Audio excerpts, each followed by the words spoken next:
La capitaine Sarah Chen se tenait sur la passerelle de l'US Endeavour, regardant l'immense station extraterrestre s'agrandir sur l'écran principal. Ses mains étaient fermes, mais son cœur battait la chamade. Après 300 ans passés à se demander si les humains étaient seuls dans l'univers, ils avaient enfin trouvé la réponse. La réponse était non. Ils n'étaient définitivement pas seuls. La station était immense, facilement 10 fois plus grande que tout ce que l'homme avait jamais construit. Sa surface brillait d'un étrange métal bleu qui semblait se déplacer et se mouvoir à la lumière. Des dizaines de vaisseaux extraterrestres évoluaient autour d'elle comme des insectes affairés autour d'une ruche. « Madame, nous recevons une autre transmission », rapporta le lieutenant Martinez depuis la station de communication. « Comme la dernière fois, ils veulent que nous nous arrêtions et que nous nous préparions à l'abordage. » Sarah hocha la tête. Ils envoyaient le même message depuis 1 heure, à l'approche de la flotte humaine. 3 vaisseaux humains, au total. L'Endeavour, le Discovery et le New Horizon. Ce n'était pas une première impression très positive, mais c'était tout ce qu'ils pouvaient donner pour cette mission historique. « Dis-leur que nous sommes prêts à recevoir leurs représentants, » dit Sarah, « et rappelle-leur que nous sommes venus en paix. » Elle espérait que cette dernière partie était suffisamment claire. Le traducteur universel qu'ils avaient bricolé à partir de mathématiques et de physique élémentaire était encore assez approximatif. Pour autant qu'ils en sachent, ils auraient pu déclarer la guerre par accident. Le vaisseau extraterrestre qui approchait était élancé et élégant, en forme de larme, fait du même métal bleu que la station. Il était petit, probablement une simple navette, mais Sarah pouvait voir des armes montées le long de sa coque. Le message était clair, ils étaient prudents. 20 minutes plus tard, Sarah se retrouvait dans la soute principale de l'Endeavour, qu'ils avaient transformée à la hâte en salle de réunion. Le mieux qu'ils purent faire dans un court délai, ce furent des chaises pliantes et une table du réfectoire. Elle espérait que les extraterrestres ne seraient pas offensés par la simplicité de cette installation. Le sas s'ouvrit en sifflant, et Sarah aperçut pour la première fois un être extraterrestre. Il était grand, facilement 2,50 m, et entièrement fait de ce qui ressemblait à du cristal vivant.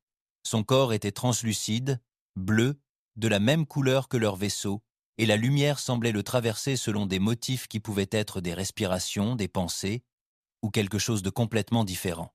Sarah ne pouvait reconnaître aucun visage, juste des surfaces lisses qui brillaient parfois d'une lumière intérieure. 2 autres êtres le suivaient. L'un ressemblait à une araignée géante en métal argenté, ses 8 pattes claquant sur le sol en se déplaçant. L'autre était plus difficile à décrire. Il semblait constitué d'un liquide fluide qui gardait sa forme, changeant constamment de couleur. L'être de cristal parla, et les mots sortirent en anglais d'un dispositif sur sa poitrine. La traduction était approximative, mais compréhensible. « Je suis l'amiral Zect de la flotte de l'hégémonie. Êtes-vous les êtres appelés humains ?»« Oui, » répondit Sarah en se redressant autant qu'elle le pouvait. « Je suis le capitaine Sarah Chen du vaisseau terrestre Uni Endeavour. Nous représentons l'humanité et nous cherchons un contact pacifique avec votre peuple. » Les motifs lumineux de l'être de cristal changèrent.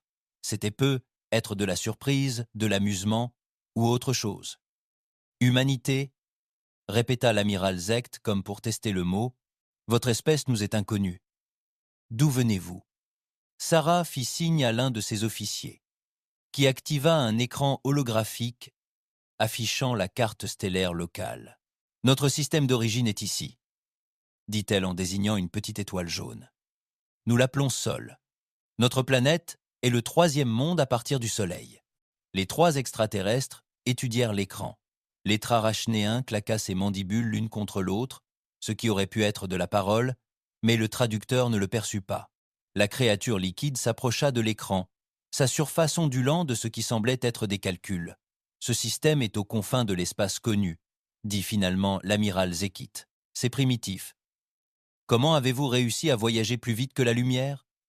Sarah ressentit une légère irritation au mot « primitif », mais garda une voix calme. « Nous avons développé la fusion, les propulsions et les technologies de saut au cours des 2 derniers siècles. Nos scientifiques ont travaillé d'arrache-pied pour rendre cela possible. » Les motifs lumineux du cristal se modifièrent à nouveau. Cette fois, Sarah était presque sûre que c'était de l'amusement. « Des moteurs à fusion », dit l'amiral Zekit. Et il y avait maintenant quelque chose de condescendant dans son ton. Comme c'est étrange. Nous n'avons pas utilisé de propulsion aussi rudimentaire depuis plus de 10 000 ans. La réunion se poursuivit pendant 1 heure. L'amiral Zekith expliqua qu'il représentait ce qu'on appelle la Confédération galactique, une alliance de 847 espèces différentes réparties dans toute la galaxie. Ils avaient maintenu la paix et l'ordre pendant des millénaires grâce à une technologie supérieure et à une force écrasante. Selon l'amiral Zek, l'humanité serait classée comme une espèce en développement de niveau 7. Cela signifiait qu'elle était primitive, mais pas totalement désespérée. La Confédération serait prête à offrir à l'humanité un statut de protectorat. Qu'est-ce que cela signifie exactement ? Demanda Sarah.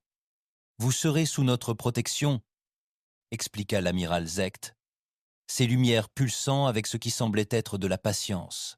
En échange, vous nous fournirez des matières premières de votre système. Des quotas d'extraction minière seront établis. Votre peuple sera éduqué aux coutumes galactiques. Votre technologie serait réglementée pour vous empêcher de vous faire du mal ou de faire du mal aux autres. Sarah garda une expression neutre, mais intérieurement, elle était furieuse. Technologie réglementée, quotas miniers. Cela ressemblait moins à de la protection qu'à de l'esclavage, avec des étapes supplémentaires. Et si nous préférions rester indépendants ? Demanda-t-elle prudemment. Les lumières de l'être de cristal s'éteignirent légèrement. Ce serait imprudent. L'espace est dangereux pour les espèces primitives. Pirates, pillards, empires hostiles. La galaxie regorge de menaces qu'il est impossible de gérer seul. L'être arachnéen claqua de nouveau des mandibules. Cette fois, le traducteur déchiffra les mots. Leur flotte est minuscule, 200 vaisseaux au maximum, d'après nos scans de leur système d'origine. Les lumières de l'amiral Zeket s'allumèrent. Oui, la Confédération a remarqué vos capacités militaires limitées. C'est pourquoi une protection est nécessaire. Notre flotte compte plus de 50 000 vaisseaux, chacun plus perfectionné que votre navire le plus sophistiqué. Sarah hocha lentement la tête. Un navire sophistiqué. Sarah hocha lentement la tête. Je vois. Et combien de temps avons-nous pour examiner votre offre ? Examiner ? L'être de cristal parut surpris. Il n'y a rien à examiner. C'est ainsi que toutes les espèces primitives s'intègrent à la société galactique. Vous devriez être reconnaissant de cette opportunité. La réunion se termina poliment. L'amiral Zect leur remit un bloc-notes contenant les termes de l'accord de protectorat et leur dit qu'ils avaient 1 semaine galactique standard pour l'examiner. Puis les extraterrestres partirent, laissant les humains seuls dans leur soute aménagée. Dès que la navette extraterrestre fut partie, Sarah convoqua une réunion d'urgence avec ses supérieurs. Le capitaine Williams du Discovery et le capitaine Park du New Horizon les rejoignirent par liaison vidéo sécurisée. « Eh bien, » dit Sarah d'un ton sombre, « ça aurait pu mieux se passer. Vous avez vu comme ils nous regardaient ?» demanda le capitaine Williams, le visage noirci par la colère à l'écran, comme si nous étions des enfants jouant avec des jouets. « Cette araignée a traité notre flotte de minuscules, » ajouta le capitaine Park. 200 navires, ils pensent que c'est tout ce que nous avons. Sarah se renversa dans son fauteuil, ce qui souleva la question. Allons-nous leur dire qu'ils ont tort ? Le silence se fit dans la salle. Tout le monde savait de quoi elle parlait. Les 3 vaisseaux qui avaient établi le contact n'étaient que la partie émergée de l'iceberg. L'humanité construisait des vaisseaux depuis des décennies, cachés dans des bases d'astéroïdes et des chantiers navals secrets à travers l'espace. Le public ne connaissait qu'environ 1% de la véritable capacité militaire de la Terre. L'amiral semblait plutôt confiant quant à ses 50 000 vaisseaux, déclara le commandant Rodriguez, officier tactique de l'Endeavour. 50 000 navires, dit le commandant Rodriguez, officier tactique de l'Endeavour. 50 000, ça paraît beaucoup. C'est beaucoup, acquiesça Sarah. Mais pas autant qu'il le pense. Le docteur Elena Vasquez, xénobiologiste en chef et conseillère militaire de la mission, était restée silencieuse pendant la réunion. Elle prit alors la parole. « Ils émettent des hypothèses, » dit-elle pensivement. L'amiral Zekith supposait que, puisque nous étions arrivés avec 3 navires, nous devions être une espèce petite et faible. Il supposait que, puisque notre technologie semblait primitive, nous devions être primitifs. Plus important encore, il supposait que nous accepterions leur protection avec gratitude. Des hypothèses tout à fait raisonnables, souligna le capitaine Williams. « Vraiment ?» demanda le docteur Vasquez. « Réfléchissez-y. D'après leur expérience, Toutes les espèces primitives sont faibles. Toutes les espèces faibles ont besoin de protection. Toutes les espèces qui en ont besoin sont reconnaissantes de la recevoir. Elles suivent ce modèle depuis des millénaires. Sarah commençait à voir où cela nous menait. Mais nous ne suivons pas ce modèle. Exactement. Nous ne sommes pas reconnaissants. Nous ne mendions pas pour être protégés. Nous demandons poliment des relations commerciales d'égal à égal. Le docteur Vasquez a affiché le traité sur sa tablette. Regardez ces termes. Des quotas miniers qui détruiraient nos mondes. La technologie, des restrictions qui nous rendraient dépendants d'eux à jamais. Des limitations militaires qui nous laisseraient impuissants face à toute menace dont ils ne voudraient pas nous protéger. Ce n'est pas de la protection, dit le commandant Rodriguez d'un ton sombre. C'est de la conquête avec de belles paroles. Sarah se leva et commença à faire les 100 pas. Le pont de l'expédition était petit, mais elle avait besoin de bouger pour réfléchir. La question est, que faire? On ne peut pas les combattre. Même si on révélait la véritable puissance de notre flotte, 50 000 navires restent 50 000 navires. Le pouvons-nous? Demanda Park. Les combattre, je veux dire. Nos renseignements suggèrent que leurs vaisseaux sont plus avancés, mais être pas autant qu'ils veulent nous le faire croire. Le docteur Vasquez hocha la tête. Je pensais la même chose. Avez-vous remarqué leur surprise d'apprendre que nous avions développé une technologie de saut? Ils n'arrêtaient pas de qualifier nos moteurs à fusion de primitifs, mais la fusion reste de la fusion. L'énergie est de l'énergie, et nos vaisseaux sont conçus pour la guerre. C'était vrai. L'humanité avait appris très tôt que l'espace était dangereux. Tous les vaisseaux humains, même civils, étaient équipés d'un blindage et d'armes de qualité militaire. C'était du bon sens, seul dans un univers hostile. C'était du bon sens, seul dans un univers hostile. Il y a autre chose, ajouta le commandant Rodriguez. Ils sont trop sûrs d'eux. L'amiral Zecht n'a même pas amené d'escorte, une navette, 3 extraterrestres, aucun renfort. Ils ne s'attendent à aucune résistance. Sarah s'arrêta de faire les 100 pas. Une idée lui traversa l'esprit. Dangereux et risqué, mais être leur seule véritable option. Et si on ne les combattait pas? Demanda-t-elle lentement. Et si on les laissait continuer à penser qu'on est faible et primitif? Qu'ils pensent que nos 3 navires sont tout ce qu'on a? Vous voulez dire accepter le protectorat? Le capitaine Williams parut choqué. Non. Je veux dire, jouer le jeu jusqu'à ce qu'on soit prêt. Signer leur traité? Suivre leurs règles, qu'ils croient avoir gagnées. La voix de Sarah s'amplifiait à mesure que le plan prenait forme. Pendant ce temps, nous apprenons tout ce que nous pouvons sur eux. Leur technologie, leur position de flotte, leurs faiblesses. Nous sourions, hochons la tête et agissons avec gratitude tout en nous préparant. Se préparer à quoi? Demanda le docteur Vasquez, même si Sarah soupçonnait qu'elle le savait déjà, pour le jour où nous cesserons de faire semblant d'être faibles. La réunion dura encore 1 heure, mais le plan de base était établi. L'humanité accepterait le statut de protectorat et entamerait le long et minutieux processus d'apprentissage de ses nouveaux protecteurs. Pendant ce temps, de retour chez elle, les chantiers navals secrets poursuivraient leurs travaux. Les flottes cachées poursuivraient leur entraînement. La Confédération galactique pensait avoir affaire à une espèce primitive de 200 vaisseaux. Qu'ils continuent à penser cela. Le moment venu, ils comprendraient à quel point ils avaient eu tort. 3 jours plus tard, Sarah se tenait dans la même soute que l'amiral Zecht, matérialisé sur l'écran holographique. Elle brandit le traité signé et parvint à afficher une expression de gratitude admirable. L'humanité accepte la protection de la Confédération galactique, dit-elle solennellement. Nous avons hâte de découvrir notre place dans la société galactique. Les lumières de l'amiral Zecht vacillèrent de satisfaction. Excellent. Vous avez fait un choix judicieux. Les vaisseaux de la Confédération arriveront dans le mois pour commencer à mettre en œuvre les nouveaux accords commerciaux. Votre espèce bénéficiera grandement de cet arrangement. Une fois la transmission terminée, Sarah s'autorisa un petit sourire glacial. La Confédération pensait avoir gagné une autre espèce cliente faible à exploiter et à contrôler. Elle ignorait totalement ce qu'elle avait fait. Elle venait d'offrir à l'humanité une place de choix pour étudier la plus grande puissance militaire de la galaxie. Ils avaient transmis cartes stellaires, spécifications technologiques et calendrier de déploiement de flotte. Ils avaient ouvert leurs portes aux commerçants, aux observateurs et aux agents de renseignement humains. Plus important encore, ils avaient donné du temps à l'humanité, le temps de se préparer, le temps de planifier, le temps de construire. La galaxie pensait savoir de quoi les humains étaient capables. Bientôt, très bientôt, ils apprendraient la vérité. 6 mois s'étaient écoulés depuis que l'humanité avait accepté le statut de protectorat de la Confédération galactique. Aux yeux de la plupart des observateurs, les humains s'étaient parfaitement intégrés à leur nouveau rôle.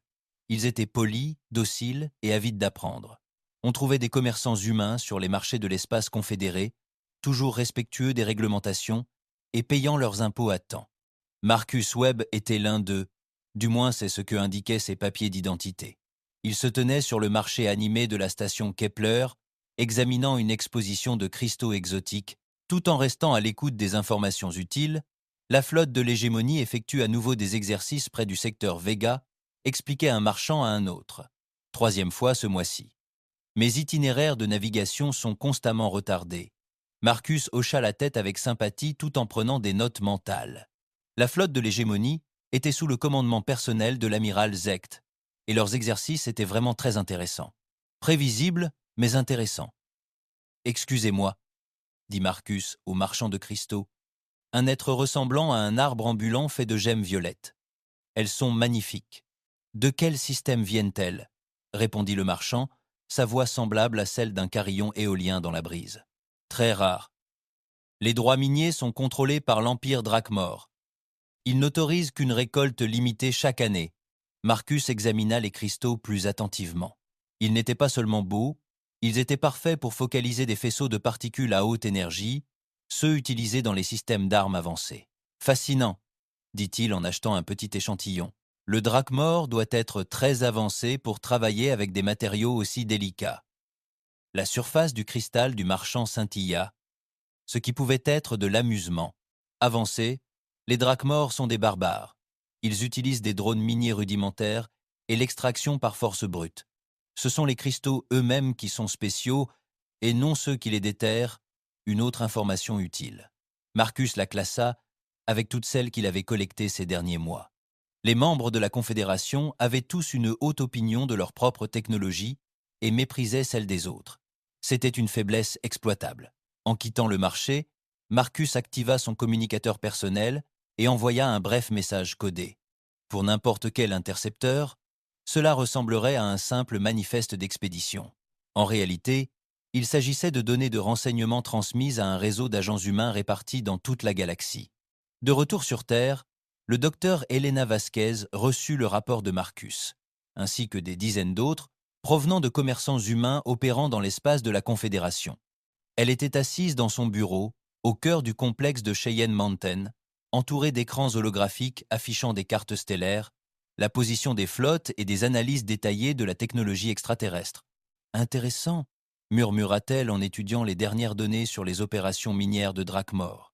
L'Empire Drakmor était l'une des factions les plus agressives de la Confédération, connue pour ses puissants navires de guerre et son tempérament colérique.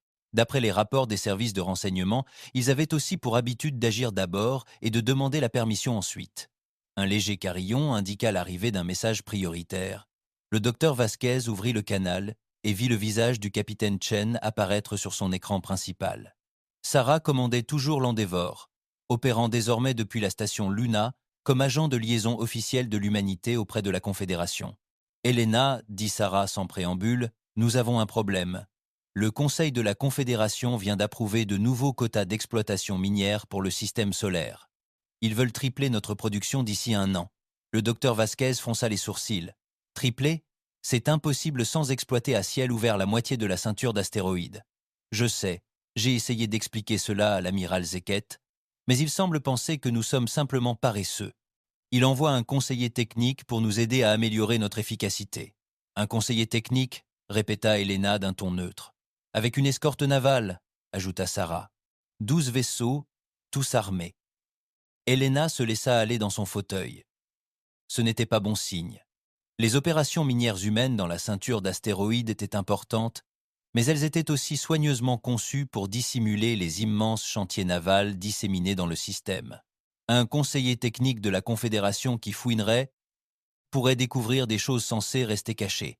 « De combien de temps disposons-nous » demanda Elena. « 2 semaines, peu, être 3. le conseiller est en déplacement depuis les mondes centraux de la Confédération. Elena était déjà en train de consulter les calendriers de déploiement et de construction. Je m'en charge. Nous devrons relocaliser certaines opérations, mais c'est faisable. Elena, la voix de Sarah, était sérieuse. Combien de temps encore pourrons-nous continuer comme ça? La supercherie devient de plus en plus difficile à maintenir. Chaque mois, Elena observa ces écrans, affichant la position de centaines de vaisseaux humains dont la Confédération ignorait l'existence, cachés dans des bases d'astéroïdes, déguisés en plateformes minières, disséminés dans le système extérieur, là où aucun capteur extraterrestre n'avait jamais scruté. La construction de la flotte principale est achevée à 90%, dit-elle prudemment. Les flottes secondaires sont à 70%. Terminé, dit-elle prudemment. Les flottes secondaires sont à 70%. Si nous devions tout révéler aujourd'hui, nous aurions des avantages. Sarah hocha lentement la tête. Elles savaient toutes les deux ce que cela signifiait. Les flottes cachées de l'humanité étaient désormais presque 10 fois plus nombreuses que celles de la Confédération. Mais les chiffres ne faisaient pas tout, et la technologie extraterrestre était encore largement méconnue. Continuez à recueillir des renseignements, dit Elena, et continuez à jouer les protectorats reconnaissants. Nous ne sommes pas encore prêts. Une fois la transmission terminée, Elena se tourna vers un autre écran holographique montrant les niveaux les plus profonds du complexe de Cheyenne Mountain, bien en dessous de son bureau, dans des chambres creusées dans la roche. Des équipes de scientifiques et d'ingénieurs humains travaillaient sans relâche pour analyser la technologie extraterrestre capturée. Obtenir des échantillons n'avait pas été difficile. Les commerçants de la Confédération étaient ravis de vendre aux humains primitifs leur équipement ancien et obsolète. Ce qu'ils ignoraient, c'est que même leur technologie la plus ancienne fournissait aux scientifiques humains des informations cruciales sur les capacités et les faiblesses des extraterrestres. Elena se dirigea vers la fenêtre d'observation surplombant le laboratoire 7, où une équipe démontait un réseau de capteurs de la Confédération. L'appareil était censé avoir 30 ans et être à peine fonctionnel. Mais pour les ingénieurs humains, c'était une mine d'informations. Où en est-on, docteur? Kim? Demanda Elena par l'interphone. Le docteur Kim leva les yeux de l'appareil extraterrestre, le visage maculé de lubrifiant et les yeux brillants d'excitation. Une découverte, Elena. Ce système de capteurs est incroyablement sophistiqué, mais il a un angle mort. Il est conçu pour suivre les objets métalliques se déplaçant selon des schémas prévisibles, mais il a du mal avec tout ce qui est trop petit, trop irrégulier ou trop rapide. Elena ressentit un frisson d'excitation. Définissez trop petit. Tout ce qui est plus petit que 50 mètres environ.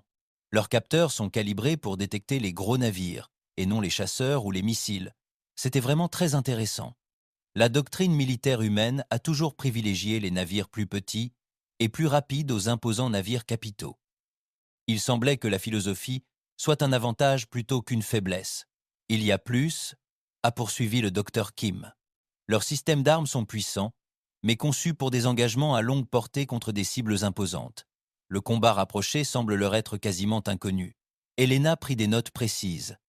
La Confédération avait maintenu la paix pendant des millénaires, ce qui signifiait que leur expérience reposait principalement sur des démonstrations de force écrasantes plutôt que sur de véritables combats.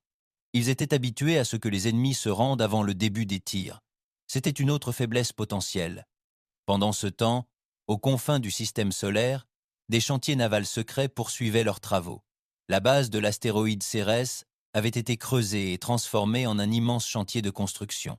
De l'extérieur, elle ressemblait à une simple exploitation minière. À l'intérieur, on construisait des navires de guerre à un rythme qui aurait choqué n'importe quel observateur de la Confédération. Le commandant Jackson flottait dans l'apesanteur du chantier. Observant les systèmes automatisés s'assembler, la coque du tout nouveau cuirassé de l'humanité. Le vaisseau était élégant et redoutable, son blindage étant forgé à partir de matériaux composites inexistants dans les bases de données de la Confédération. Ses armes étaient des canons à particules de conception humaine, capables de percer n'importe quel blindage extraterrestre connu. « Madame, lune des Yards !» s'écrièrent les superviseurs de la construction. « Nous avons le décompte final de toutes les installations de production. » Jackson activa son écran portable et étudia les chiffres. Les résultats étaient stupéfiants, même pour elle. Cuirassé, 15 000 achevés, 5 000 en construction. Croiseurs, 50 000 achevés, 20 000 en construction. Destroyers, 100 000 achevés, 30 000 en construction. Chasseurs, 500 000 achevés, 200 000 en construction. Chasseurs, 500 000 achevés, 200 000 en construction. Et il ne s'agissait là que des navires militaires. Les vaisseaux civils humains furent également armés et blindés selon les normes militaires, ajoutant 100 000 vaisseaux supplémentaires à la flotte potentielle. La Confédération pensait que l'humanité disposait de 200 vaisseaux. Le nombre réel était plus proche d'1 million. Jackson sourit d'un air sombre en regardant un autre cuirassé prendre forme dans la baie de construction. Chaque vaisseau humain était construit avec un objectif précis. Prouver que l'humanité ne se soumettrait plus jamais à quiconque menaçait sa liberté. La Confédération avait commis une erreur en tentant de faire de l'humanité une espèce cliente. Elle avait supposé que les humains seraient reconnaissants d'être protégés, qu'ils accepteraient des limites à leur technologie et à leur croissance. Elle avait eu tort. De retour sur la station Luna, le capitaine Shen rencontrait à nouveau l'amiral Zecht. L'hologramme de lettres de cristal vacillait légèrement dans la transmission de son vaisseau amiral. Le conseiller technique arrivera dans 10 jours, annonçait l'amiral Zecht. Commandant vexenal de l'Empire Drakmor, il n'est pas efficace pour améliorer les opérations minières. Sarah garda une expression neutre, mais intérieurement, elle était alarmée. Les Drakmor étaient connus pour leurs méthodes agressives et leur patience à toute épreuve.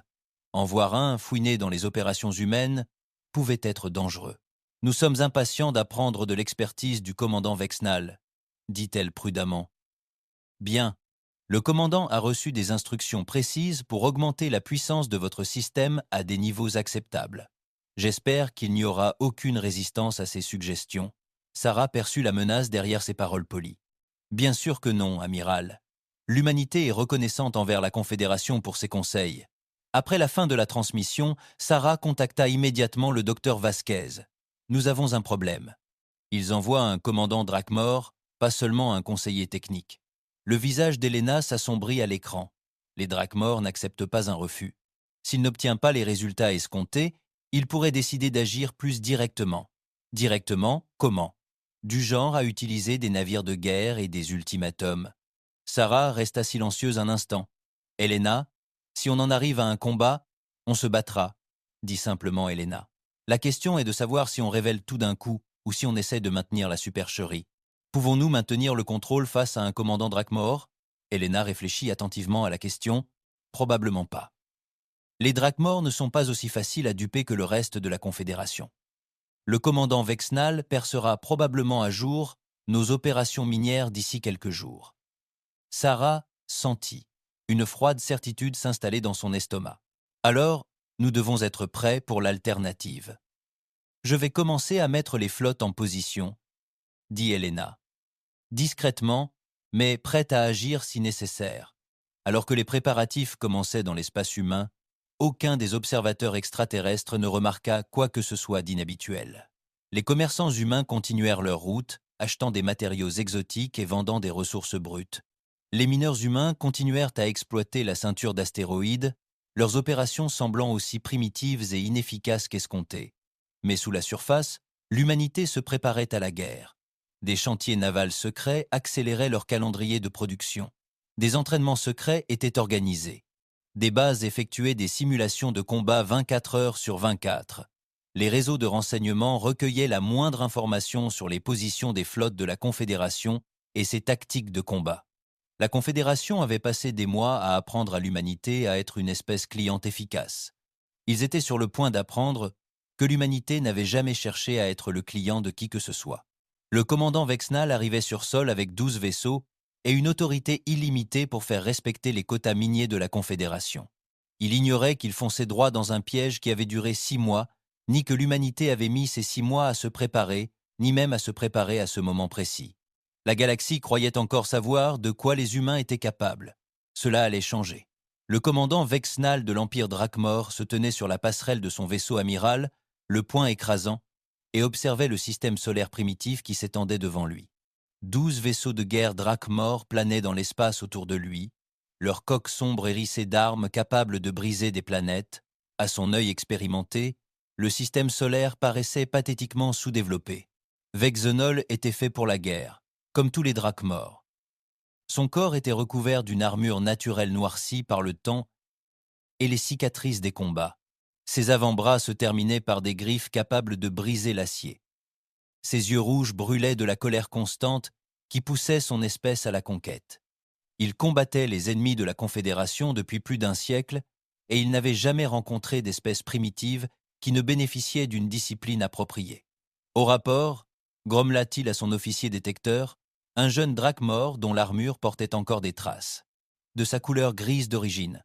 Les humains exploitent plusieurs mines dans la ceinture d'astéroïdes, commandant. Des méthodes d'extraction à petite échelle et inefficaces. Leur plus grande installation semble se trouver sur la planète naine qu'ils appellent Cérès. Vexnal hocha la tête. C'était exactement ce à quoi il s'attendait. Les espèces primitives gaspillaient toujours leurs ressources par des pratiques minières paresseuses et une mauvaise organisation. Quelques démonstrations d'efficacité des Drakmor résoudraient rapidement ce problème. Et leur flotte défensive ? Minime. Nous comptons environ 15 navires dans les environs immédiats, tous des patrouilleurs civils ou légèrement armés. Rien qui puisse constituer une menace pour notre force opérationnelle. Les mandibules de Vexnal claquèrent de satisfaction. Les humains avaient vite appris à se placer après avoir accepté le statut de protectorat. C'était une bonne chose. Cela signifiait qu'ils étaient suffisamment intelligents pour savoir quand ils étaient surpassés. « Ouvrez un canal avec les dirigeants humains », ordonna-t-il.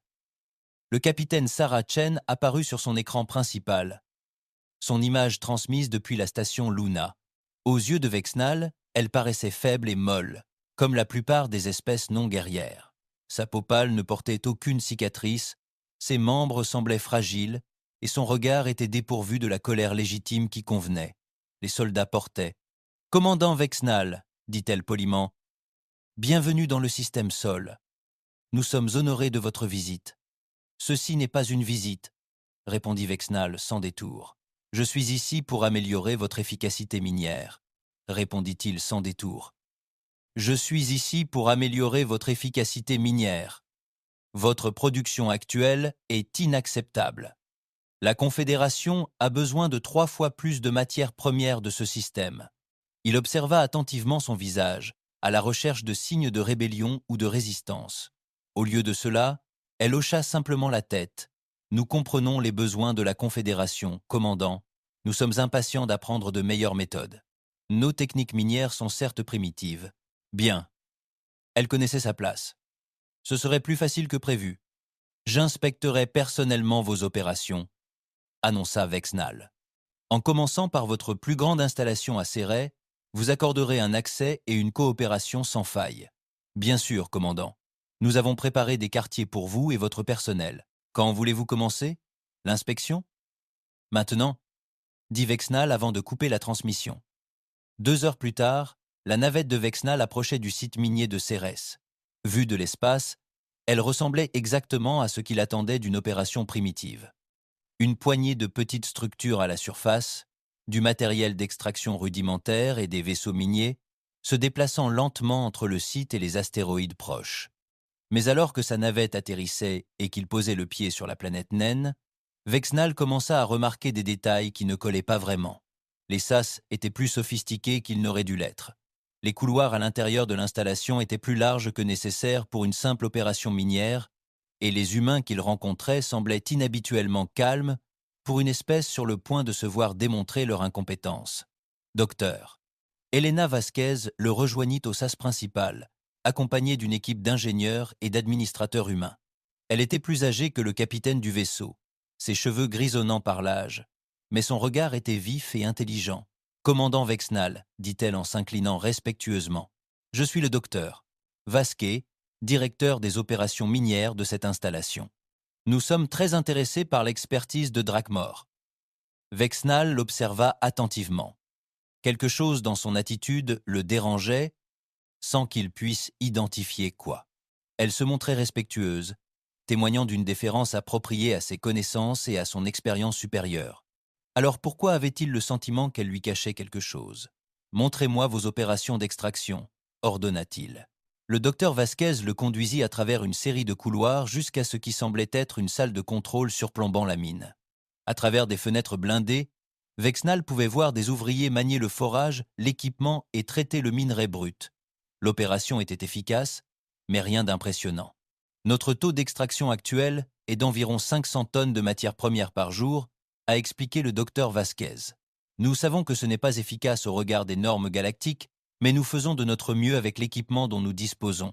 Vexnal acquiesça.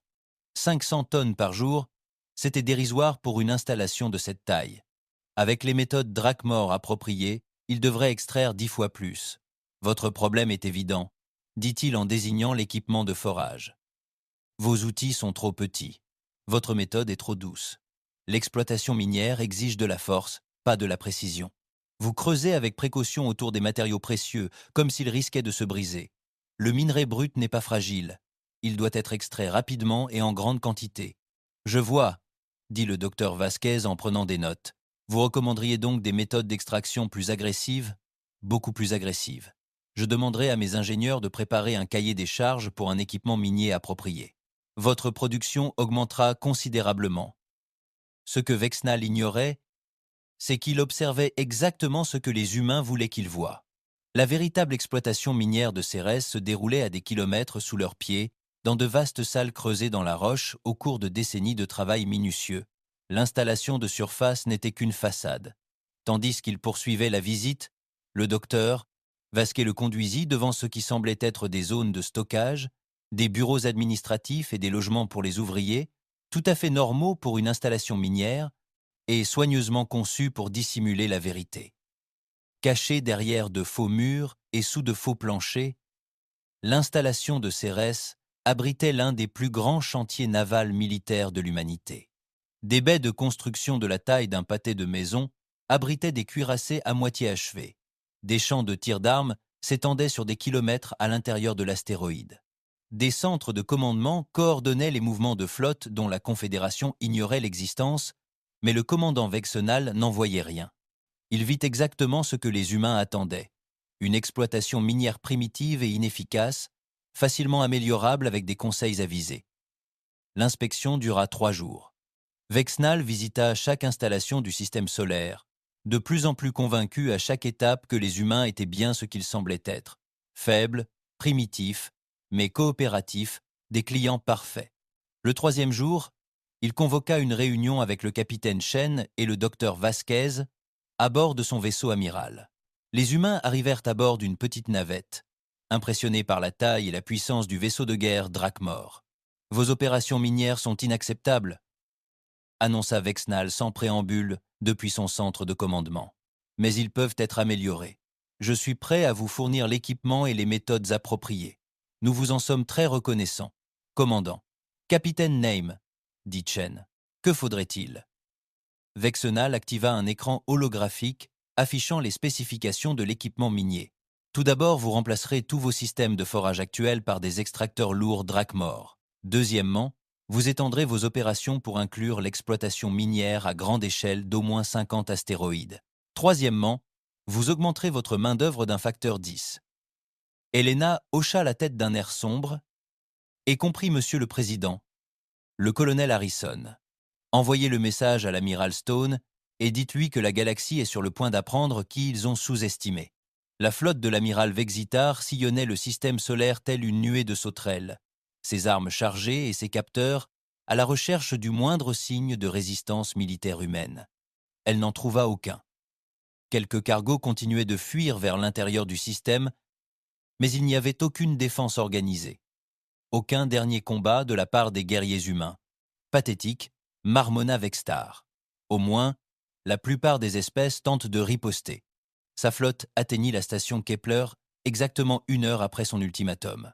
La station était un petit centre de recherche construit dans un astéroïde capturé, abritant des scientifiques et leurs familles qui étudiaient la formation des planètes dans des systèmes solaires lointains.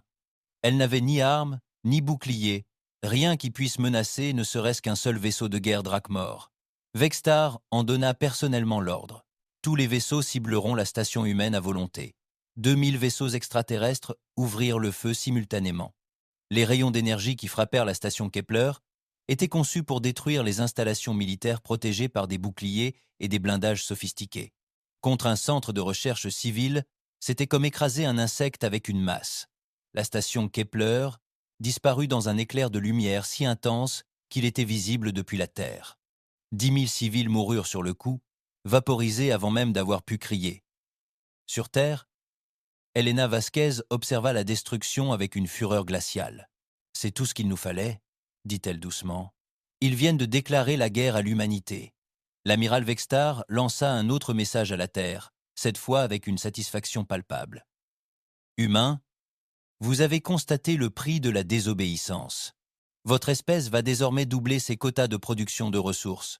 Tout nouveau signe de manque de gratitude entraînera de nouveaux exemples. Il s'attendait à des supplications, peu, être à des offres de coopération accrues. Il reçut en revanche une réponse qui le hanterait pour le restant de ses jours. Le capitaine Sarah Chen apparut sur son écran de communication, le visage impassible malgré l'horreur qui venait de se produire. Derrière elle, la passerelle d'un vaisseau humain était visible, bien qu'elle fût différente des vaisseaux primitifs que Vextar avait déjà vus. « Amiral Vextar », dit Sarah d'une voix aussi froide que l'espace. Vous vouliez savoir de quoi l'humanité est réellement capable. Vous êtes sur le point de le découvrir. Vextar rit un rire métallique. Capitaine, vous avez 200 vaisseaux, j'en ai 2000. Que pensez-vous pouvoir nous faire exactement? L'expression de Sarah resta inchangée. Nous sommes sur le point de vous montrer que vos rapports de renseignement étaient incomplets. La communication s'est interrompue, laissant Vextar face à un écran vide. Amiral, son officier des capteurs, s'écria soudain. Je détecte d'énormes pics d'énergie dans tout le système. Plusieurs contacts apparaissent sur toutes les fréquences. Expliquez-moi, ordonna Vextar en s'approchant des écrans des capteurs. Ce qu'il vit lui glaça le sang. L'espace autour de sa flotte s'animait de contacts. Des vaisseaux surgissaient de nulle part, émergeant de champs d'astéroïdes et de bases cachées que ses capteurs n'avaient jamais détectées. Des centaines, puis des milliers. C'est impossible, murmura Vextar. Nos renseignements disaient qu'il n'avait que 200 vaisseaux. Son officier tactique travaillait frénétiquement à son poste, essayant d'obtenir un décompte précis de la flotte humaine. Amiral, je relève plus de 50 000 contacts et les chiffres continuent d'augmenter. Ces signatures ne correspondent à aucun type de vaisseau humain connu. Sur l'écran principal, l'affichage tactique montrait la flotte Drakmor entourée d'un océan de points rouges représentant des vaisseaux humains. Toutes les quelques secondes, de nouveaux contacts apparaissaient, tandis que des vaisseaux cachés se dévoilaient. Amiral, lança l'officier détecteur d'une voix tremblante. Je détecte des signatures gravitationnelles artificielles compatibles avec la construction massive de vaisseaux. Monsieur, certains de ces contacts sont plus imposants que nos plus grands cuirassés. Vextar fixait l'écran, incrédule. En l'espace de quelques minutes, son écrasant avantage numérique s'était évanoui. Au lieu d'affronter 200 navires primitifs, il était encerclé par une flotte 25 fois supérieure à ses forces. « Comment » murmura-t-il. « Avait-il pu dissimuler autant de navires ?» La réponse vint du capitaine Sarah Chen, dont le navire était apparu juste devant le vaisseau amiral de Drakmor sans être détecté. « Amiral Vextar » dit-elle, son image réapparaissant sur son écran. « Vous avez commis la même erreur que tout le monde lorsqu'il rencontre l'humanité. Vous avez supposé que ce que vous voyez était tout ce qu'il y avait. » Derrière elle, la passerelle de son vaisseau était clairement visible, et Vexitar pouvait constater qu'elle était bien plus avancée que tout ce que mentionnaient ses rapports de renseignement. Tar constata que c'était bien plus avancé que tout ce qu'il avait lu dans ses rapports de renseignement. Les écrans montraient des systèmes d'armes et des capacités défensives qui égalaient, voire surpassaient, la technologie de Drakmor. « Voyez-vous, amiral, » poursuivit Sarah, « nous nous préparons à ce moment depuis que nous avons appris que nous n'étions pas seuls dans l'univers. Pendant que vous étiez occupés à gouverner la galaxie, nous construisions la plus grande flotte de son histoire. Pendant que vos espions comptaient nos cargos, nos véritables vaisseaux de guerre se cachaient dans des endroits que votre technologie ne pouvait détecter. » Vextar retrouva sa voix. « Vous bluffez. Aucune espèce ne pourrait construire une telle flotte en secret. » Sarah sourit, mais son sourire était dénué de chaleur. « Souhaitez-vous une démonstration ?» Elle fit un signe de tête à quelqu'un hors champ, et soudain, tous les vaisseaux humains du système solaire ouvrirent le feu simultanément. Pas sur la flotte Drakmor, mais elle sélectionnait soigneusement des astéroïdes à travers le système.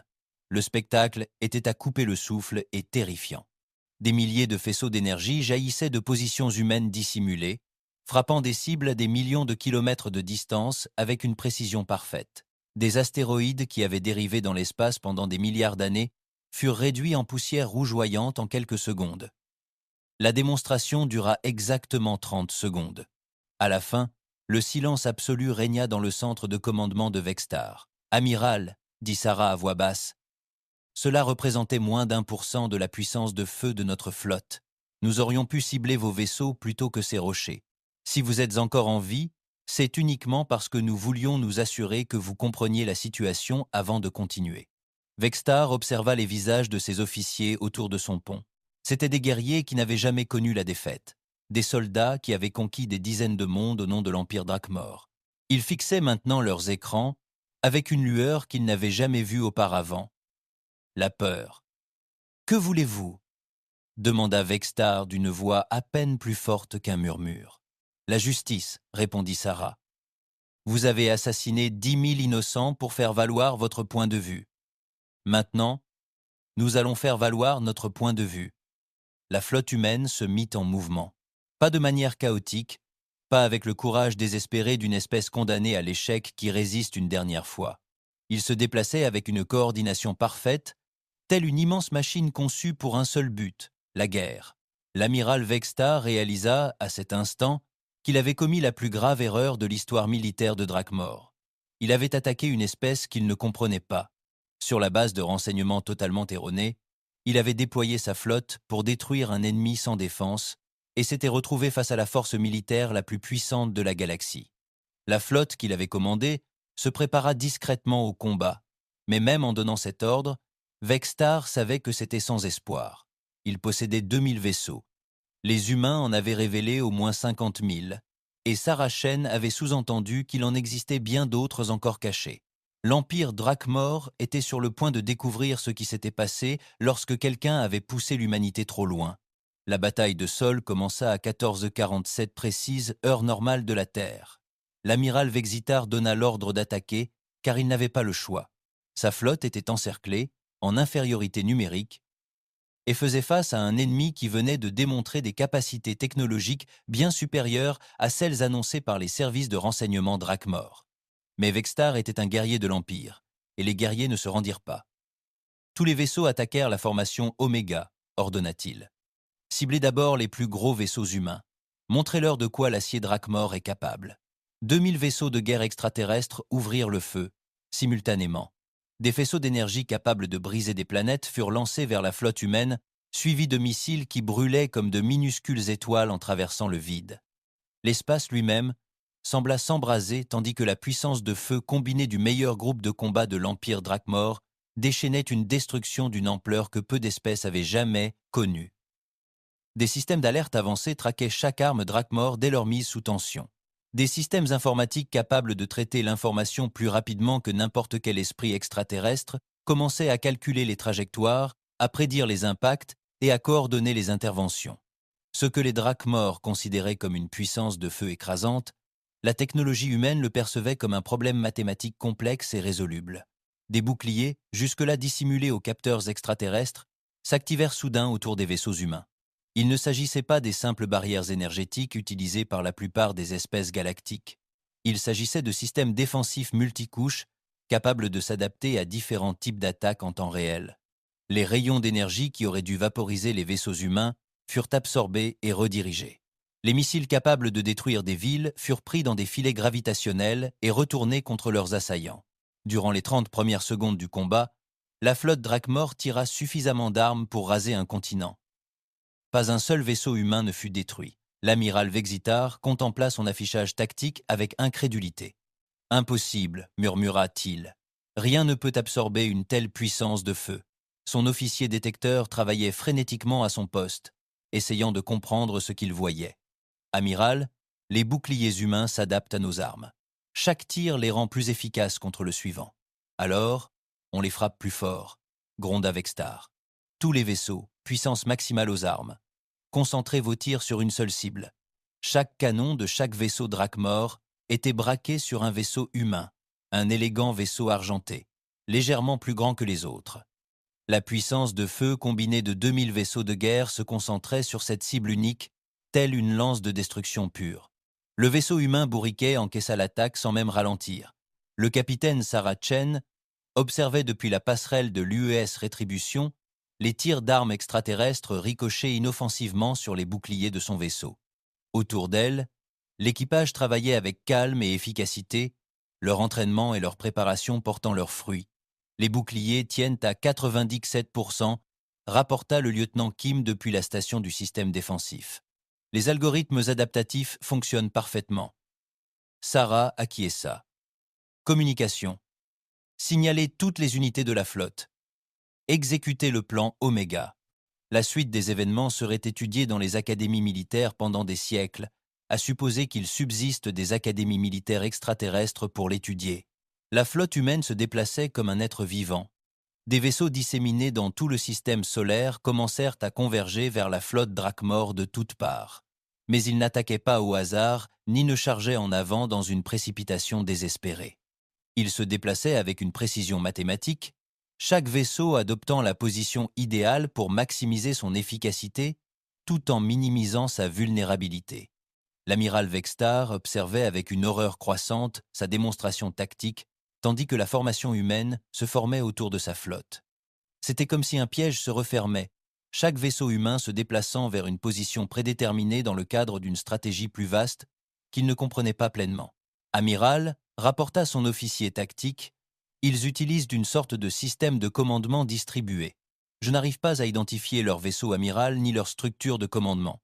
Chaque vaisseau semble opérer indépendamment tout en maintenant une coordination parfaite. C'était le plus grand avantage de l'humanité, même si les extraterrestres ne le comprenaient pas encore. Alors que toutes les autres espèces de la galaxie s'appuyaient sur des structures de commandement centralisées susceptibles d'être perturbées, les humains avaient développé des réseaux de combat assistés par IA, permettant à chaque vaisseau d'agir au sein d'un vaste esprit collectif. Chaque capitaine humain connaissait le plan de bataille. Chaque vaisseau humain pouvait s'adapter aux conditions changeantes sans attendre d'ordre supérieur. Chaque système d'armement humain était coordonné avec des milliers d'autres pour produire des effets bien supérieurs à la somme de leurs composants. « Commencez la démonstration », dit Sarah à voix basse. La flotte humaine attaqua. Ce n'était pas la fureur chaotique de défenseurs désespérés luttant pour leur survie. Ce n'était pas la charge écrasante d'une force supérieure écrasant des adversaires plus faibles. C'était l'application méthodique d'une force écrasante, imposée par un ennemi qui avait étudié chaque aspect de Drakmor, de sa technologie et de ses tactiques. Les armes énergétiques humaines, conçues spécifiquement pour pénétrer les boucliers Drakmor, frappaient avec une précision chirurgicale. Chaque tir était calculé pour infliger un maximum de dégâts tout en conservant la puissance nécessaire à un combat soutenu. Les missiles, capables d'ajuster leur trajectoire d'attaque en vol, fonçaient sur les défenses extraterrestres tels des prédateurs intelligents. Le premier vaisseau Drakmor s'éteignit exactement 47 secondes après l'ouverture du feu par les humains. Le croiseur lourd croque-sanglant disparut tout simplement. Dans une boule de plasma surchauffée, ses boucliers cédant et sa coque percée simultanément en 17 endroits. « Impossible !» murmura Vextar en voyant l'un de ses meilleurs vaisseaux disparaître de l'écran tactique. « Ils utilisent nos propres fréquences d'armes contre nous. » Il avait raison, même s'il ne comprenait pas comment. Depuis des mois, les agents de renseignement humains étudiaient la technologie Drakmor grâce aux matériaux échangés avec la Confédération. Chaque fréquence de bouclier, chaque signature d'armes, chaque système défensif avait été analysé et catalogué. Les humains connaissaient les capacités des Drakmor mieux que les Drakmor eux-mêmes. D'autres vaisseaux commencèrent à périr. Le destroyer Sharptooth résista 31 secondes. Le croiseur de bataille Ironclaw résista 42 secondes avant que son réacteur ne devienne critique. Chaque destruction était précise, efficace et absolument définitive. L'amiral Vextar comprit qu'il assistait à l'annihilation systématique de sa flotte. « Signalez tous les vaisseaux », ordonna-t-il désespérément, de sa flotte. « Signalez à tous les vaisseaux », ordonna-t-il désespérément. « Dispersez-vous en formation. Demandez-leur de nous traquer individuellement. C'était une décision tactique raisonnable en temps normal. » En dispersant ses forces, Vextar espérait forcer les humains à diviser leur attention et à réduire l'efficacité de leurs attaques coordonnées. Les humains s'y étaient préparés eux aussi. Alors que les vaisseaux Drakmor commençaient à se disperser, la flotte humaine se divisa en petits groupes avec une grâce fluide. Chaque groupe était parfaitement dimensionné pour gérer les vaisseaux extraterrestres qu'ils poursuivaient. Aucun vaisseau Drakmor ne se retrouva face à moins de 5 vaisseaux humains, et la plupart furent ciblés par 10 ou plus. La bataille se transforma en une série d'affrontements plus petits, répartis sur des millions de kilomètres d'espace. Dans tous les cas, le résultat fut le même. Des vaisseaux humains dotés de boucliers supérieurs, d'armes plus performantes et d'une coordination parfaite détruisirent leurs adversaires extraterrestres avec une efficacité méthodique. L'amiral Zect, de la flotte de l'hégémonie, observait la bataille depuis son vaisseau amiral, à 50 années-lumière de là. Sa forme cristalline avait perdu une grande partie de sa luminosité habituelle. La flotte observait la bataille depuis son vaisseau amiral, à 50 années-lumière de là. Sa forme cristalline avait perdu une grande partie de sa luminescence habituelle, tandis qu'il observait les rapports tactiques affluents de l'espace humain. « Ce n'est pas exact », dit-il à ses officiers d'état-major. « Vérifiez à nouveau les capteurs. » L'amiral, son officier de renseignement, répondit « Nous avons confirmé les relevés par de multiples sources. La flotte humaine est, considérable. » Zeket étudia les données avec une incrédulité croissante. Les humains révélaient de nouveaux vaisseaux à chaque minute qui passait. Ces capteurs détectaient désormais plus de 100 000 vaisseaux humains, et le nombre continuait d'augmenter. « Comment avons-nous pu passer à côté de ça ?» demanda Zeket doucement. « Des vaisseaux. » Et le nombre continuait d'augmenter. « Comment avons-nous pu passer à côté de cela ?» demanda Zekt à voix basse. Son officier de renseignement, un être flottant semblable à une méduse dotée de multiples organes sensoriels, atténuait ses taches bioluminescentes, ce qui était considéré comme une honte pour son espèce. Amiral, notre analyse reposait sur des activités humaines observables. Leur capacité industrielle semblait limitée et leur infrastructure militaire minimale. Et maintenant, nous comprenions qu'ils dissimulaient leur véritable capacité derrière des supercheries élaborées. Les cargos observés étaient en réalité des vaisseaux de renseignement. Les opérations minières couvraient des projets de construction militaire colossaux. Toutes nos hypothèses sur les capacités humaines étaient erronées. Zect vit une autre section de la flotte de l'amiral Vexitar disparaître de l'écran tactique. Les forces Drakmor étaient systématiquement détruites et il ne pouvait rien faire pour les aider. Sa propre flotte était trop loin, et même s'il parvenait à atteindre la bataille à temps, il commençait à douter de sa volonté d'affronter ces humains au combat. « Monsieur », l'interrompit son officier tactique, « nous recevons une transmission d'urgence de l'amiral Vexitar. » L'image de Zect apparut sur l'écran principal du vaisseau amiral Draxmor, où l'amiral Vexitar tentait désespérément d'organiser une défense contre des forces qu'il ne pouvait égaler. « Amiral Zect !» cria Vexitar, la voix déformée par les dégâts de combat. Les systèmes de communication de son vaisseau ont révélé que les humains avaient une flotte massive. Mes forces sont submergées. J'ai besoin de renforts immédiats. Zekit examina les données tactiques de la bataille.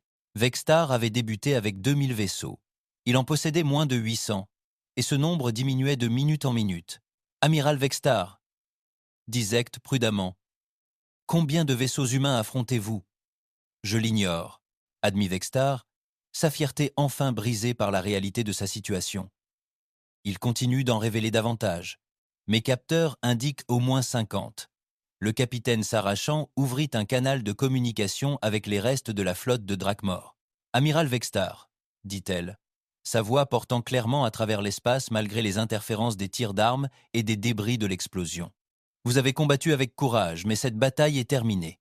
Rendez-vous maintenant et les membres survivants de votre équipage seront traités selon les lois de la guerre. » L'image de Vexitar apparut sur son écran. Le fier guerrier Drakmor était méconnaissable. Son vaisseau était endommagé, sa flotte détruite, et sa certitude de la supériorité Drakmor avait été irrémédiablement brisée. « Quelles sont vos conditions ?» demanda-t-il doucement. « Père, quelles sont vos conditions ?» demanda-t-il doucement. « Cessation immédiate des hostilités, » répondit Sarah. « Vos navires survivants seront escortés jusqu'à un lieu neutre où leurs équipages seront remis à la Confédération. En échange, nous garantissons la sécurité de tout le personnel qui se rendra. » Vexitar regarda autour de lui, sur sa passerelle, les visages de ses officiers restants. C'étaient des guerriers qui n'avaient jamais connu la défaite, des soldats à qui l'on avait appris que la reddition était pire que la mort. Mais ils venaient aussi d'assister à la destruction totale de tout ce qu'ils avaient cru en la puissance militaire. « J'accepte vos conditions, » dit finalement Vexitar. La bataille de Sol prit fin exactement 6 heures et 14 minutes après son début. Pas un seul vaisseau humain n'avait été détruit. La meilleure flotte de combat de l'Empire Drashmore avait été si complètement anéantie que la Confédération passerait des mois à essayer de comprendre ce qui s'était passé. Mais le véritable choc était encore à venir. Alors que les vaisseaux Drakmor survivants étaient escortés hors de la zone de combat, des capteurs humains détectèrent d'immenses flottes se déplaçant dans l'espace de la Confédération. Des vaisseaux, cachés depuis des mois, apparurent soudain aux abords de chaque bastion extraterrestre majeur. Les humains n'avaient pas seulement remporté une bataille, ils s'étaient positionnés pour contrôler la galaxie entière. L'amiral Zect reçut les premiers rapports 1 heure après la reddition de Vextar.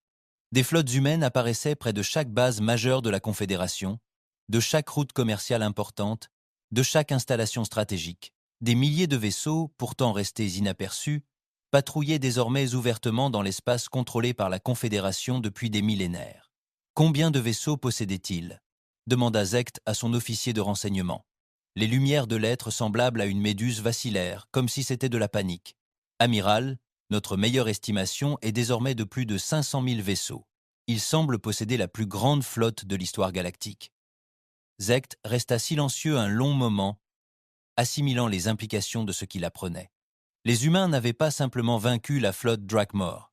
Ils avaient révélé que l'équilibre des forces dans la galaxie avait fondamentalement changé. Monsieur, annonça son officier de communication, nous recevons une transmission de la flotte humaine. Elle s'adresse à toutes les forces de la Confédération.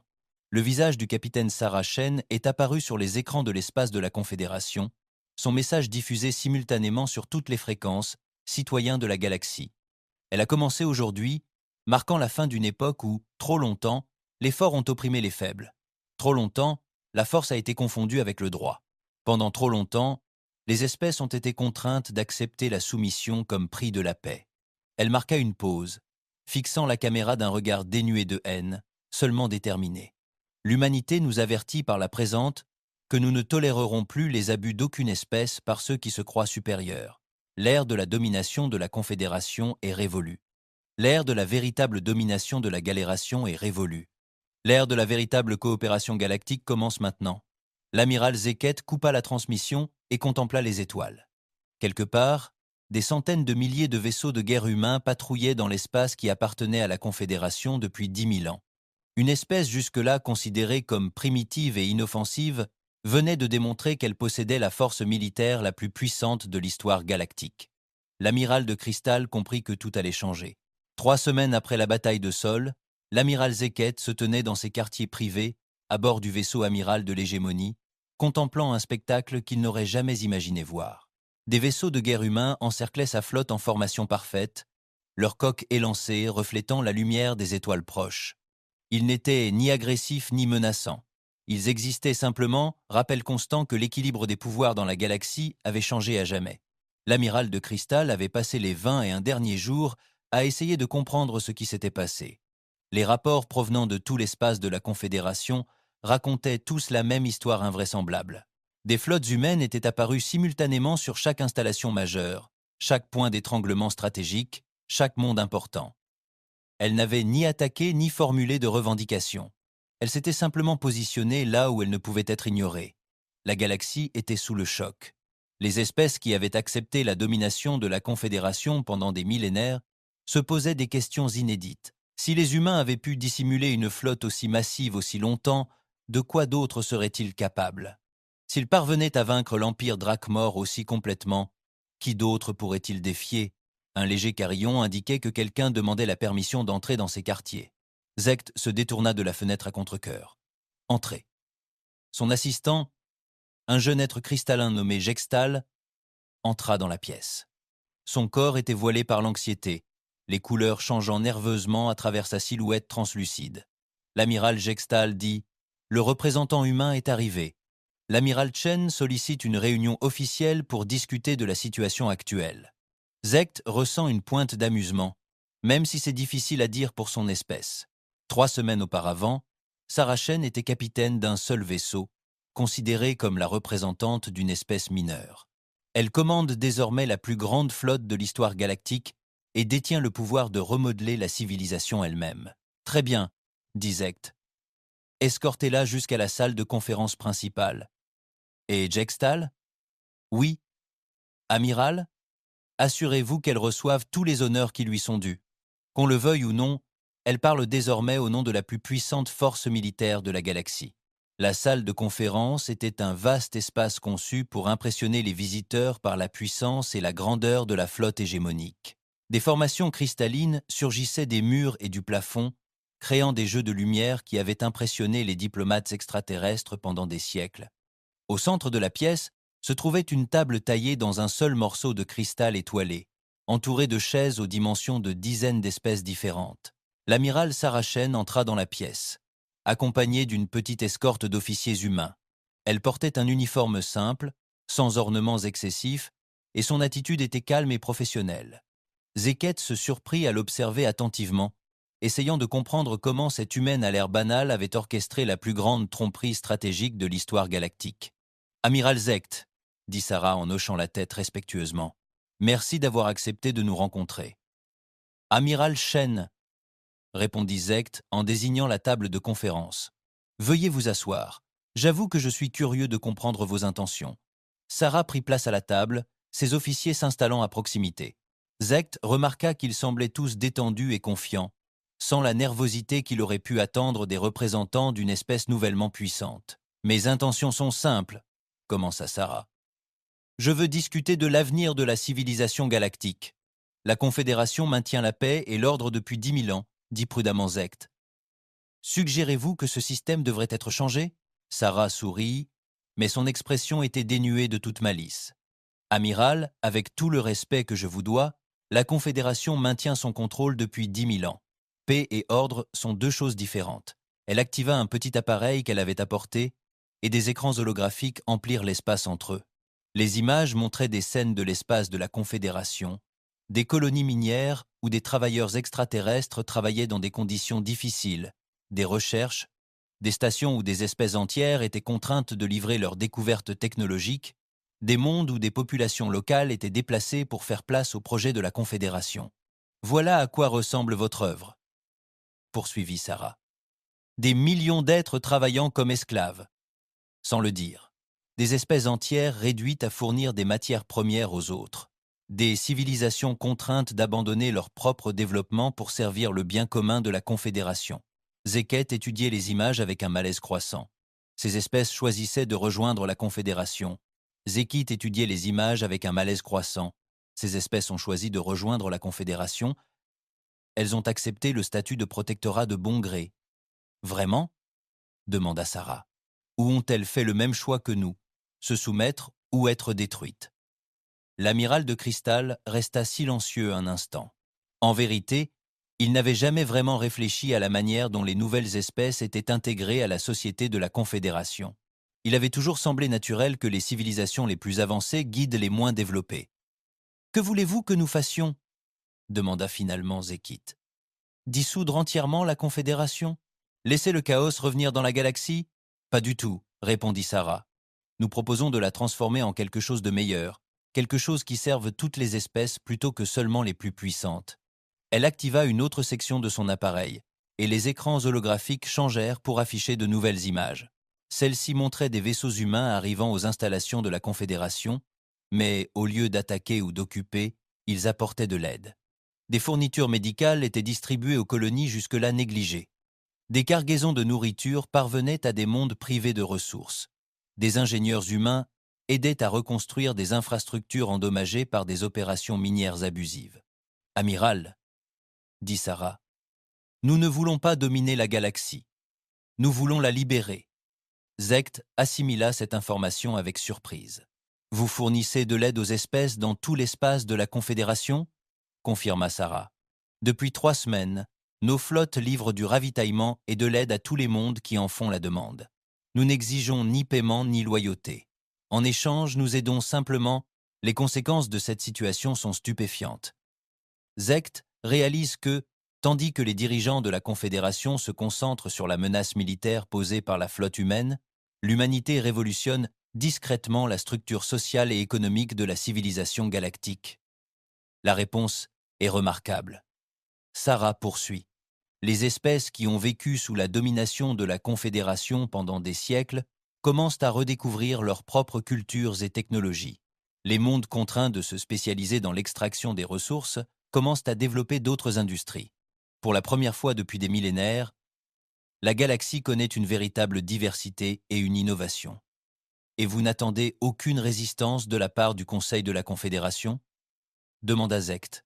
L'expression de Sarah se fit plus sérieuse. Amiral, nous espérons une coopération, mais nous sommes prêts à résister. Les capacités de notre flotte parlent d'elles-mêmes. Zect hocha la tête, lentement. La démonstration de force humaine était impossible à ignorer. Toute espèce qui tenterait de s'opposer militairement subirait le même sort que la flotte de l'amiral Vextar. « Que proposez-vous exactement » demanda-t-il. Sarah se pencha en avant, son ton devenant plus sérieux. « Nous proposons la création d'une nouvelle organisation galactique. Une organisation fondée sur la coopération plutôt que sur la domination. Une organisation où chaque espèce aurait voix au chapitre, indépendamment de sa puissance militaire ou de son développement technologique. » Elle activa un nouvel ensemble d'affichages montrant la structure de l'organisation proposée. Celle-ci était remarquablement différente du système hiérarchique de la Confédération. L'Alliance galactique, expliqua Sarah, serait gouvernée par un conseil composé de représentants de chaque espèce membre. Les décisions seraient prises par consensus autant que possible, avec des procédures de vote en cas d'impossibilité de parvenir à un accord. Aucune espèce ni faction n'aurait le pouvoir de dominer les autres. Et la répression ? Demanda Zacta. Comment cette alliance maintiendrait-elle l'ordre sans supériorité militaire ? Par une obéissance volontaire soutenue par la sécurité collective, répondit Sarah. La flotte humaine servirait de force de maintien de la paix, mais uniquement pour prévenir les agressions entre espèces membres. Nous n'imposerions aucune politique ou politique économique à qui que ce soit. Zecta étudia attentivement la proposition. Elle était idéaliste, peut-être naïvement, mais il comprenait l'attrait qu'elle présenterait pour les espèces qui avaient résisté à la domination de la Confédération. « Amiral Chen, dit-il enfin, vous devez comprendre que de nombreuses espèces de la Confédération verront cela comme une conquête déguisée en libération et qu'elles n'abandonneront pas volontairement leurs privilèges. Nous comprenons cela, reconnut Sarah. Mais nous croyons aussi que la plupart des espèces, si elles en avaient le choix, préféreraient la liberté à la servitude et à ceux qui choisiraient d'opprimer les autres. » Elle marqua une pause significative. « Eh bien, ils constateront que cette option n'est plus disponible. Eh bien, ils constateront que cette option n'est plus disponible. » La réunion se poursuivit pendant plusieurs heures, abordant les détails du processus de transition et la structure de l'alliance proposée. Zeket fut impressionné malgré ses réserves. Les humains avaient visiblement bien plus réfléchi aux conséquences de leurs actes qu'ils ne l'avaient imaginé. À la fin des discussions formelles, Sarah formula une dernière requête. « Amiral Zect, dit-elle, nous aimerions que vous soyez le premier président du Conseil de l'Alliance. » La forme cristalline de Zect vacilla de surprise. « Moi ? Mais je représente l'ancien ordre. J'ai fait partie du système que vous essayez de remplacer. » « Exactement, » répondit Sarah. « L'Alliance ne réussira que si elle inclut des voix de tous horizons, y compris celles des anciens dirigeants de la Confédération. Nous avons besoin de personnes qui comprennent l'ancien système et peuvent aider les autres à s'adapter au nouveau. Des espèces militaristes résisteront au changement. Leur rébellion dura exactement 47 heures avant que des forces de maintien de la paix humaine n'encerclent leur système et ne les convainquent de reconsidérer leur position. L'amiral Zek accepta finalement le poste de président de l'Alliance, tout en insistant sur le partage du pouvoir avec des représentants de plusieurs espèces. Son premier acte officiel fut de dissoudre officiellement la Confédération galactique et de transférer tous ses actifs à la nouvelle Alliance. La cérémonie eut lieu sur Terre, dans un vaste auditorium pouvant accueillir des êtres de centaines d'espèces différentes. Des représentants de toute la galaxie se sont rassemblés pour assister à la signature des accords de Terra, document fondateur du nouvel ordre galactique. En apposant sa signature de cristal sur les accords, l'amiral Zect a réfléchi à l'ampleur des changements intervenus en si peu de temps. 1 an plus tôt, il commandait l'une des flottes les plus puissantes de la galaxie et était convaincu que la puissance militaire était le fondement de tout ordre. Il servait désormais une organisation vouée au principe selon lequel la véritable force résidait dans la coopération et le respect mutuel.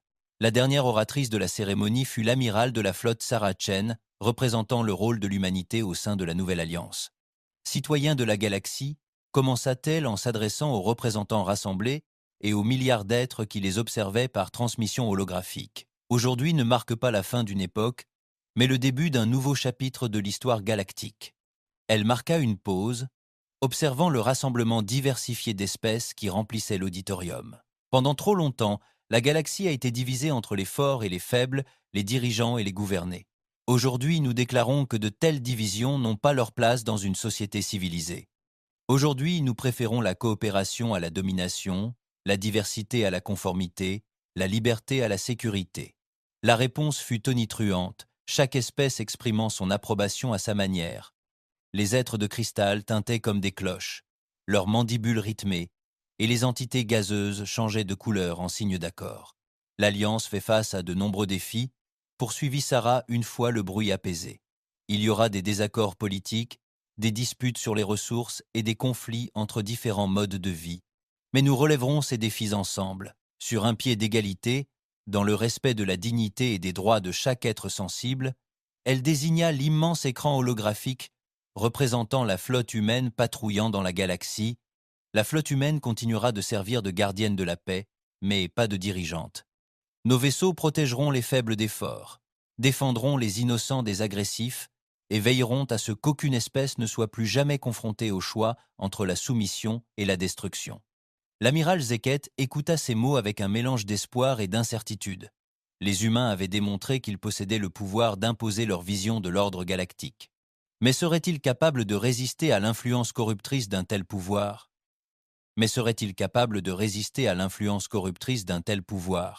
L'histoire suggérait que même les conquérants les mieux intentionnés finissaient par devenir des tyrans. Comme si elle lisait dans ses pensées, Sarah aborda directement cette question. Certains d'entre vous se demandent être si l'humanité suivra le même chemin que les puissances galactiques précédentes, si nous finirons par utiliser notre force pour imposer notre volonté aux autres. À ces inquiétudes, je fais cette promesse. Dès que l'humanité commencera à abuser de son pouvoir, dès que nous traiterons les autres espèces comme des êtres inférieurs, nous aurons trahi tous ceux pourquoi nous nous sommes battus. Elle a activé un dernier affichage holographique, montrant la structure des systèmes de surveillance de l'Alliance. C'est pourquoi nous avons intégré des garanties dans la charte de l'Alliance. Les actions militaires humaines doivent être approuvées par le Conseil. Nos forces de maintien de la paix sont soumises au contrôle de l'Alliance. Et surtout, chaque espèce a le droit de se retirer de l'Alliance à tout moment, pour quelque raison que ce soit. La cérémonie s'est conclue par l'allumage de la flamme de l'unité, un feu symbolique qui brûlerait au siège de l'Alliance tant que l'organisation existerait. Des représentants de chaque espèce membre ont contribué à la flamme, par leur énergie, leurs matériaux rares ou simplement par leur engagement envers les principes qu'elle représentait. Tandis que l'amiral Zekt apportait sa contribution, un fragment de cristal qui brûlerait d'une lumière éternelle, il songea à la leçon que l'humanité avait enseignée à la galaxie. La plus grande puissance ne résidait pas dans la capacité à détruire les ennemis, mais dans la sagesse de les transformer en alliés. Des années plus tard, les historiens se demandaient si la révolution humaine était inévitable ou simplement le résultat de circonstances extraordinaires. Ils analysaient les stratégies militaires, les négociations politiques et les transformations sociales qui avaient remodelé la civilisation galactique. Mais l'amiral Zeket, observant depuis son bureau des vaisseaux de centaines d'espèces différentes s'unir pour maintenir la paix et la prospérité dans toute la galaxie, comprenait la véritable leçon de l'ascension de l'humanité. La galaxie avait sous-estimé l'humanité, non pas parce que ses vaisseaux étaient cachés, mais parce que sa véritable force n'avait jamais été militaire. Leur véritable pouvoir résidait dans leur capacité à voir au-delà des divisions qui séparaient les espèces, à imaginer un avenir meilleur et à œuvrer sans relâche pour le concrétiser. Les humains avaient construit la plus grande flotte de l'histoire galactique, non pas pour conquérir les étoiles, mais pour garantir que tous les êtres puissent les partager librement. Ce faisant, ils avaient accompli quelque chose de bien plus remarquable qu'une victoire militaire. Ils avaient redonné espoir à la galaxie. L'ordre ancien était mort. Le nouvel ordre ne faisait que naître. Et pour la première fois depuis 10 000 ans, chaque espèce de la galaxie pouvait envisager l'avenir avec optimisme plutôt qu'avec peur. L'humanité avait tenu sa promesse. Ils avaient révélé leur véritable force, et elle était plus grande que quiconque l'avait imaginée.